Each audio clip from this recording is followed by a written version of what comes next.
Anna steps into the bustling office, her timid demeanor a stark contrast to the vibrant chaos around her. The office teems with life, a whirlwind of activity that threatens to engulf the newcomer. Mark's smirk pierces through the office clamor, his arrogant gaze fixed intently on Anna. Anna feels the weight of Mark's gaze, her initial apprehension deepening into unease. The unspoken tension hangs heavy in the air, a silent challenge issued across the crowded room. Mark leans back in his chair, his gaze sweeping critically over Anna. His words hit Anna like a slap, the office air thickening with discomfort. A wave of stifled laughter ripples through the office, amplifying Anna's humiliation. Anna's face burns crimson as she clenches her jaw, fighting back tears. Sunlight floods the office as Anna battles with a complex spreadsheet, her brow furrowed in concentration. Frustration mounts as Anna sighs, defeated by the endless numbers. Mark approaches with a smug look, ready to seize an opportunity. Mark's condescending offer hangs in the air. "Need some help, Anna? I'm a whiz with these things." Anna rejects his aid, stating, "I think I've almost got it, thanks." Mark's absurd advice leaves Anna baffled. There's no hyperdrive. This is a budget report. In the sterile office, Anna approaches Mr. Harrison's desk, her steps measured and deliberate. Mr. Harrison glances up from his papers, his expression betraying indifference. Mr. Harrison dismisses her concerns with a wave of his hand. "Boys will be boys, Anna. Just ignore him." The weight of his words hangs heavy, a stark contrast to the casual dismissal in his tone. Anna stands frozen, his words echoing in the silence. Mark strides past Anna's desk, coffee in hand, setting the stage for impending chaos. With a calculated stumble, he spills the coffee, a smirk betraying his feigned surprise as coworkers erupt in laughter. Humiliated and on the verge of tears, Anna gathers her belongings, seeking refuge in the solitude of the bathroom. Behind the closed door, the weight of the moment crashes down on Anna, tears streaming as she confronts her distress. In the sterile office, Anna toils under harsh fluorescent lights, her weariness palpable. Mark lurks in the shadows, his gaze intense as he smirks at Anna. Anna shifts, a visible discomfort rising as she is watched. Mark's voice cuts through the silence. "Working late again, Anna? You should take a break. Come on, let's go grab a drink." Anna deflects, her voice strained. "I'm okay, Mark. I just need to finish this report." Mark's suggestion drips with insincerity. "Come on, don't be like that. I'm sure it can wait. You're so tense. I could give you a massage." In the quiet of her apartment, Anna sits on her bed, her unease amplified by the shadows of the night. Moonlight casts long shadows across the room, highlighting the worry etched into Anna's face as she grapples with inner turmoil. Haunted by the day's events, each memory crashes over Anna like a relentless wave, deepening her anxiety. Lost in thought, Anna's fingers trace restless patterns on the blanket, each movement a silent expression of her inner unrest. The weight of her thoughts bears down on Anna, her apartment now a sanctuary turned prison of her own making. The office hums under sterile fluorescent lights, a thick tension permeating the air. Mark leans in conspiratorially, his gestures sharp as he engages his colleagues, his words unheard.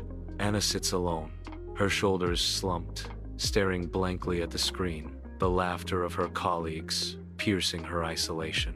She flinches at the sound of laughter, her face etched with pain as she retreats further into herself, avoiding all eye contact. In Mr. Harrison's grand office, Anna stands with a determined yet anxious stance, her hands clasped tightly as she faces the imposing mahogany desk. Mr. Harrison leans back in his luxurious leather chair, his face a mask of dismissive indifference, creating a stark contrast to Anna's earnest plea. Anna's voice rises with urgency. "Please, Mr. Harrison, I'm telling you, this is a serious issue." Mr. Harrison retorts with condescension. "Anna, with all due respect, I think you're being overly sensitive." He dismisses her concerns with a wave of his hand. "Let's not blow things out of proportion."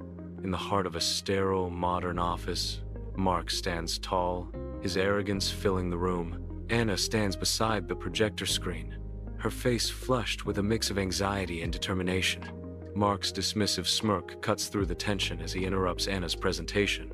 Anna's forced smile wavers, a flicker of hurt betraying her carefully constructed composure. In the desolate office kitchen, Anna's solitude is palpable as she trembles, battling to regain control under the harsh, unwavering glare of fluorescent lights. Mark saunters in, his smug grin a prelude to the storm of sarcasm about to break, his presence immediately poisoning the sterile air. Each calculated word from Mark is a precise strike, relentlessly chipping away at Anna's fragile composure. Anna stands, her arms hanging limp, the weight of Mark's relentless assault bearing down on her, threatening to shatter her. Anna's breaking point looms, the tension coiling tighter as Mark's verbal onslaught intensifies, pushing her to the edge of collapse.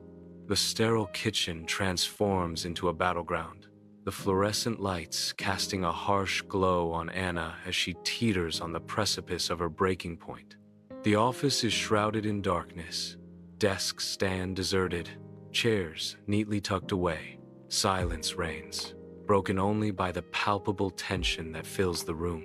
Amidst the stillness, Anna remains, her presence a stark contrast to the empty surroundings. Mark is also there, the weight of unspoken words hanging heavy between them. The air crackles with unspoken conflict, thick and almost suffocating. Fluorescent lights cast a sterile glow over the office, highlighting the tension between Anna and Mark. Anna's face is drawn, her bloodshot eyes reflecting exhaustion and suppressed rage. Mark stands defiant, his posture a challenge as the silence stretches. A breaking point. Anna snaps, her control shattering. She lunges forward, her pent-up emotions exploding in a desperate act. A brief, desperate struggle ensues, a chaotic dance of desperation and fury.